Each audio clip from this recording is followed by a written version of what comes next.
Hi everyone. I know my uploading pace is slowing down, but I was thinking about how I can be more entertaining and somewhat helping your woodworking so I can have more friends here. Anyways, here is what I made. It's a mitre dovetail box. I've cut dovetails a couple of times, but I haven't done any project where I focused on it. So for this video, I decided to try it out. Let's see how I made it. So at this time, I used half an inch cherry, and now cherry is my favorite as it's a relatively easy wood to handle. And yes, this is a dovetail joint, so I have to pay extra attention to dimension them. I'll work on making a video about how I dimension wood along with tips for my fellow beginners. So please look forward to it if you are interested in it. One new thing I found was, when doing hand plane on the end grain, setting back a chip breaker so it does nothing to the wood will help me run it smoothly on the end grain.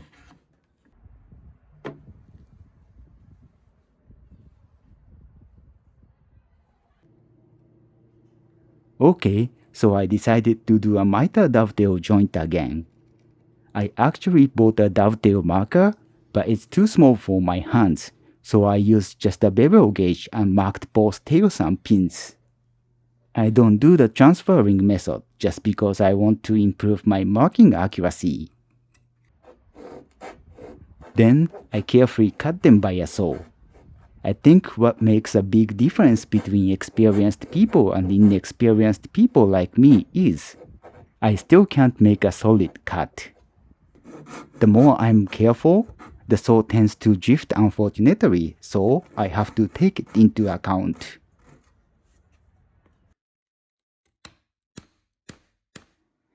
Anyways, now is the chisel time. I started liking this Japanese chisel. I don't think it's as solid as a mortise chisel, but it can definitely transfer the solid power to the wood better than a normal bevel chisel. Then I did the final slices from the both sides to clean the tails.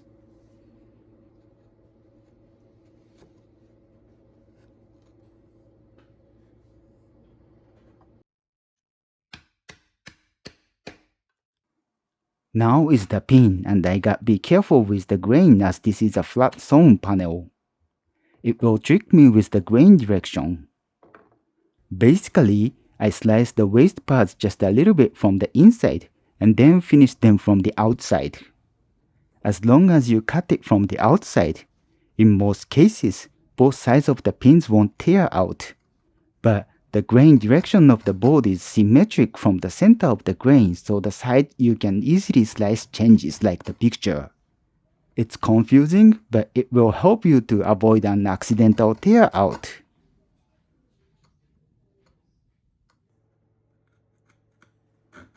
After the dovetail is done, I started on the mitre cut.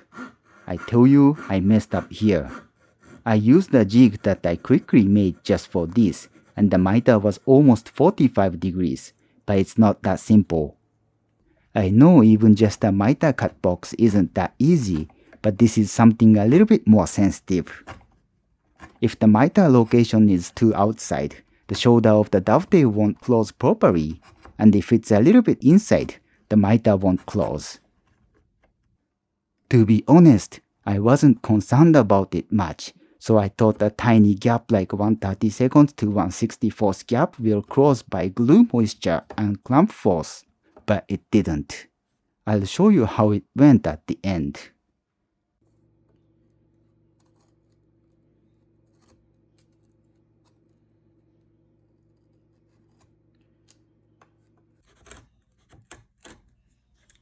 Moving on to the bottom of the box, I just cut the groove on the side panels quickly with my router plane.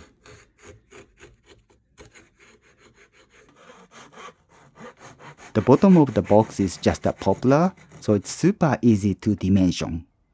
I was surprised all the process from cutting it into size to finishing the rabbet was only about 15 minutes. Oh well, I initially had a maple board, but I cut it into the wrong size, so it wasn't a short process.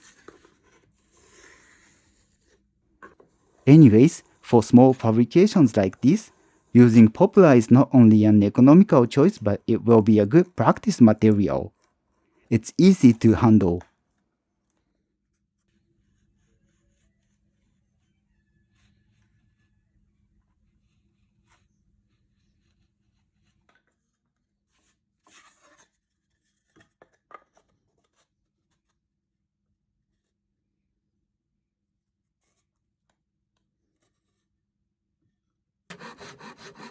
Now the lid.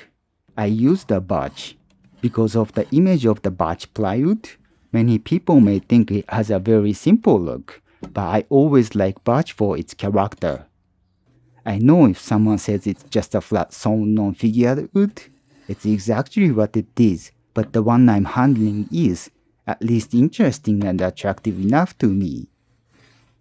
Then I just quickly cut out the rabbet and mortise for a handle.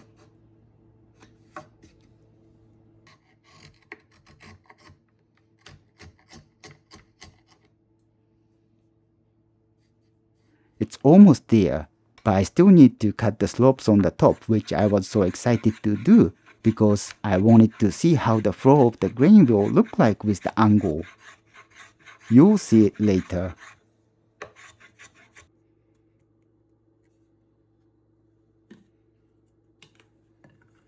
Okay, it's time to finish. I used hide glue here. It takes a very long time to dry, so when it's a complicated glue up or I expect I need a clamp force, it helps me a lot to assemble. And after it completely dried, I trimmed the excess. It doesn't look like there was a major gap, but I'm feeling something isn't right. And yes, I finally got the branding iron. You will see how bad I usually do for the real one versus the practice one. Oh well, that's the reality. And here's the final product. It looks good to me, but I'm a bit spicy to myself as I always look for a way to improve. And I can still see the glue lines. If it were maple or some lighter color wood, it could have been a little more obvious. Like I said, these shoulder parts have a lot to do with the miter accuracy, and unless I do a real good job on it, it won't fit tightly. However, I want to tell you one thing. For the regular dovetail accuracy, it's not as sensitive as the miter one. I actually saw tiny gaps between pins and tails before the glue up, but they all soaked the glue moisture and came to be tight. Even one chip out place is now filled. But if it's little too much, of course it's not gonna close well. Anyways, I'm happy with the end result. Okay, that's usually it, but today, if you kindly watched my video this far, could I ask you for a favor? As my skill isn't enough to sell the products I make, I've been making things for just myself, and now I feel once I complete making what I want to use, there's gonna be difficulty for me to continue making things and videos with this pace.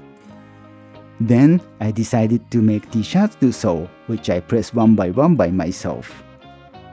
Honestly, I'm just happy with the fact you watched my video, especially up to here, but if you are a generous person, I would really appreciate your kind support.